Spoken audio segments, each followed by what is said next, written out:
I want to welcome everyone here for this exciting news. And I don't want to embarrass the senator because he'll get mad at me. But I do want to say I appreciate his mentorship, his stewardship, his steady hand in bringing the community together over all these years. And, when he first ran for Senate, and I believe it was 1996, he hit the ground running. And even before that, the Breslin family that grew up in this neighborhood has been a fabric of the community.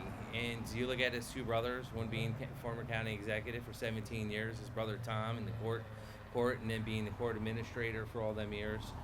I'd watched this man come to a microphone in less than like 2 minutes or 3 minutes, say more than someone said for 20 minutes. Made his point, made his mark, walked away, and I'm like, I gotta try that. I still haven't got there. I'm trying.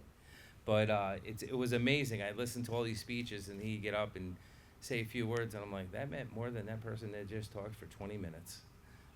That was him. But if he had a problem, he picked up the phone, and he had no problem helping you, and he had no problem telling you you need to go here and figure it out this way, and then he'd hang up on you, or when you met him. That was our senator all these years. And when we went to take on the College of St. Rose project in the county, and we sat down with Senator Breslin and then Assemblywoman Fahey and Assemblymember John McDonald, and we do it. He was with us, 100%. He got the legislation through. He made sure that this happened so we could save the former College of St. Rose. So, in a partnership with the Pine Hills Authority, when we looked at naming things, I said, what better than to call it the Neil Breslin Interfaith Chapel? And that's why we're here today. Because not only, I said earlier, he was a fabric of this community, grew up down the street, which he pointed out before. I think it was that way, Senator, I believe.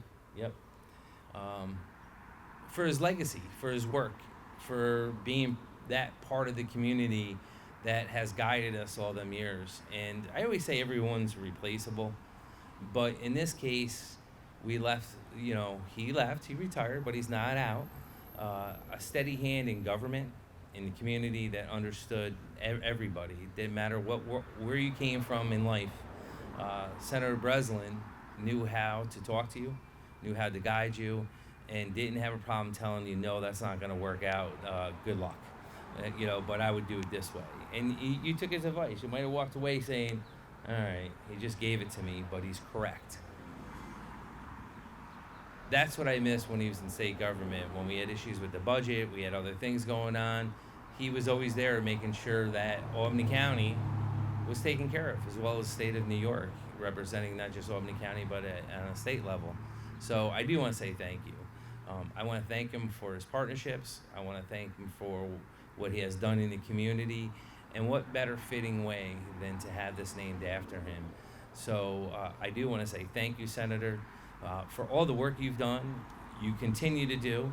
And I always laugh. I go, well, I know when I exit politics, you don't really leave.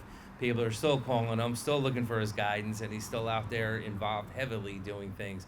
So I don't think he really retired. I think he just went on to a new chapter.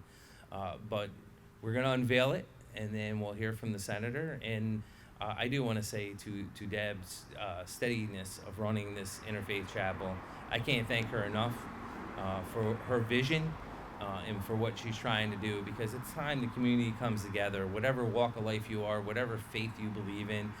The best thing, the foundation of this country, is that you can be whoever you want to be, believe in whatever God you want to believe, and come together, agree to disagree, but still work together and try to figure it out for the community. And that's what I love about this country. So, Senator, we're going to bring you over. We're going to unveil this, and then we're going to have you speak. 1, 2, 3. Just pull it right on up and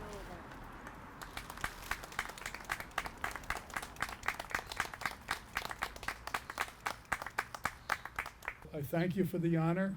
I look forward to an obligation to help out Dan McCoy make this the place that it's becoming. This whole neighborhood is coming together in a way that a lot of us thought was impossible.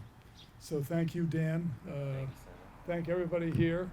And I look forward to many years spent in the Interfaith Pavilion here, because it's critically important. And I know when I went to college at Fordham in New York, I was right next to a big chapel that really turned its lights off around 6 o'clock. But the doors were open. And I could always go in the back of the church and it'd be totally dark. And it was like an interfaith chapter for me.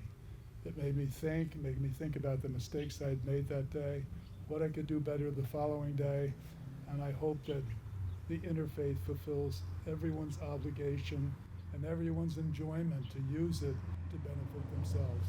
Thank you. I want to thank the county exec, not just for putting his faith into the Interfaith Center, but the fact that he's put it into my alma mater and has purchased it. And I know that good things are going to come from that. That was great thinking. It was thinking out of the box. And that's the kind of county executive that we have. I also want to say, and the senator has said it, and Dan has said it as well, this building, which was really, the architecture was created by Father Chris DiGiovanni, so that every faith tradition would feel comfortable in coming here. That's exactly what you've gotten. It is the only building in the Capital District, and probably beyond, that every faith tradition feels comfortable about coming to.